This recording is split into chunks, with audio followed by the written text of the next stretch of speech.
Hello BookTube, this is Kelly with Books I'm Not Reading, and today is the third video in a series I'm doing along with Kate Howe and Katie at Life Between Words on the Deep Valley books, primarily the Betsy-Tacy series by Maud Hart Lovelace. And today we're going to be talking about Heaven to Betsy. I apologize if I'm not quite myself today. March has been a really challenging month for me.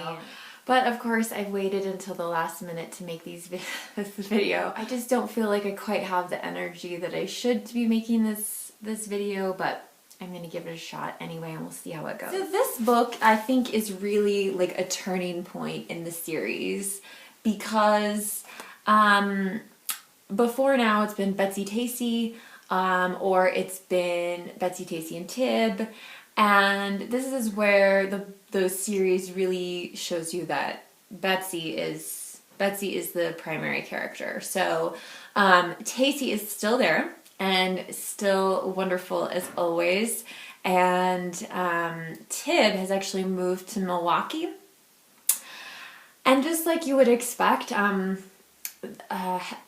girls are starting high school in this book. They are 14 at the beginning, and Betsy does turn 15 later on in the book.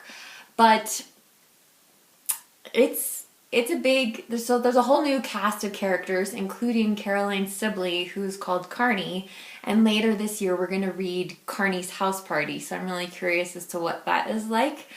But yeah, it's been interesting talking to Katie and Kate about the book because we all have different memories from that time in our life and different things that happened that are similar. And Kate actually mentioned that she had talked to a librarian once about this series, and the librarian was like, oh, those books are so old-fashioned. And the more I think about Heaven to Betsy, the more I realize that no, like it's actually, even in 2019, like it still has something to say. There's still some deeper issues, some things going on there. And one of the things that I was struck by right off the bat is that Betsy is suddenly really, really concerned about her appearance. And I think I even have a quote marked. Betsy's thinking, I wish I were prettier. Depression like a sudden fog invaded the room. She put away her manicure set, took off her kimono, turned out the gas, said her prayers, and slipped into bed. I wish I had golden hair, she continued in the darkness, wavy golden hair a yard long, and big blue eyes, and pink cheeks, and teeth close together like Julia's. And Julia's her older sister, who actually is very, very an important character and very prominent in this book. Or maybe it would be nicer to have heavy black ringlets and big black eyes with curly lashes and white satiny skin. And it continues throughout the book, like she puts her hair into curlers at night. She's super concerned about that. And it's interesting because the Heaven to Betsy part, okay, so that there's like kind of two components to that. One of them is a conversation she has with someone who's a very important character, makes his appearance finally in this book, asks her what she thinks of high school, and she said, oh, I think it's heaven. And he said, oh, heaven to Betsy. And but it's really not school. It's all the things that come along with school. It's all of these, her social calendar is just booked. It's crazy. And she really doesn't pay that much attention in school. She doesn't, algebra, which I'm sure many of us thought like, it's like a foreign language. She's taking Latin, ancient history. But it's not about school. It's about all of these kind of other things that happen with her group of friends who are called the Crowd. And,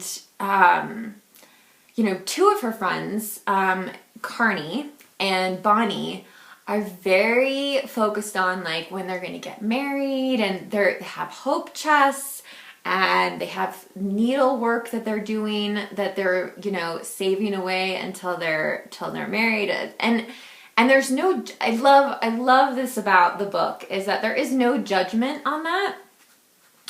But at the same time, Betsy and Tacy, and they kind of include Tib, you know, they would always tell people they were going to be acrobats or dancers or writers. And so it's very strange for Betsy to kind of see these girls who are just thinking that far in the future, where she's very much in the moment. And also, like, her writing, which was so important in the last book. And because these other girls are focused on, you know, more of like getting married, she doesn't talk about wanting to write, and she stops writing. And she even, her, like, Uncle Keith's desk, it was a trunk that she used as a desk, a writing desk, like, it's in the attic. So I think it takes her a while. I think it takes her this year, this awkward year of 14 years old, to remember and to realize that she, that is what she wants to do. And if she wants to do it, she's got to keep working on it. She can't just let it slide away. The other thing that I absolutely love about this book is that there are consequences for Betsy, for her actions.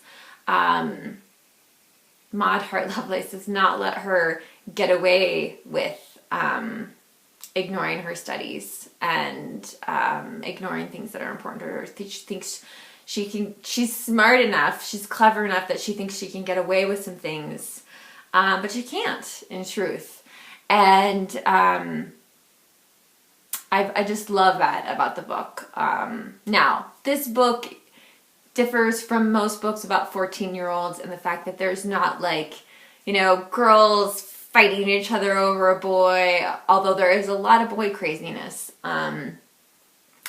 But there's not backbiting and gossiping and, you know, there's not that kind of drama as far as a book about a girl in her first year of high school.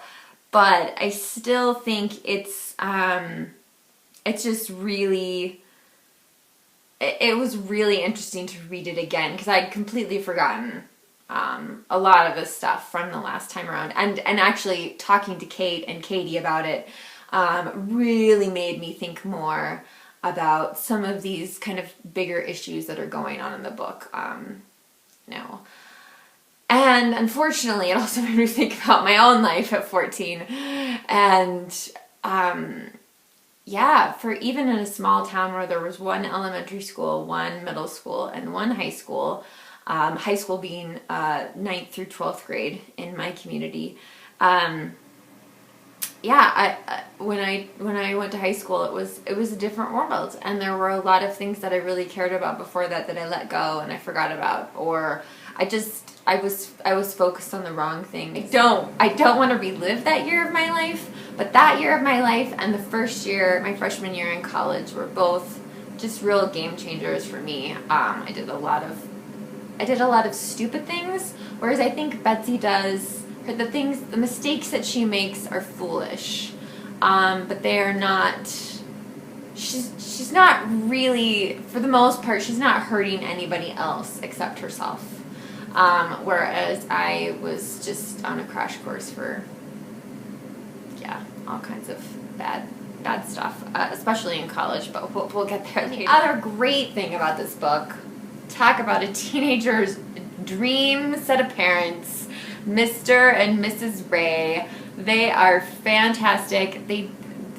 They're more prominent, I think, in this book than they have been in the previous books. They have this thing called Sunday night lunch, and Mr. Ray makes sandwiches. Sometimes it's basically like with whatever's left in the kitchen. So he makes onion sandwiches.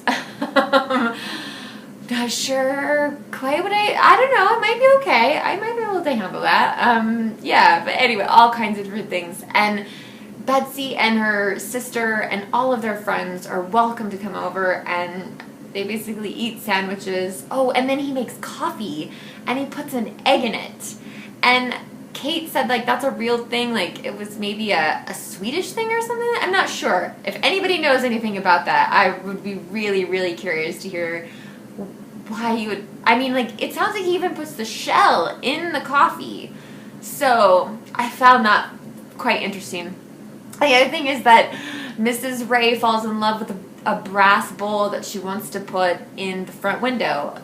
The Ray family has moved. They move at close to the beginning of this book, which is sad for Betsy and Tacy because they're not across the street from each other anymore. However, Betsy's home becomes like this huge gathering place for all of these people. Anyway, but Mrs. Ray falls in love with the brass bowl that she wants to put in the front window, and like she says something outrageous like, "That is me," like the bowl is me, and I thought it was hysterical. So yeah, again, lots of humor and a few notes on some more serious issues, especially related with the heaven part.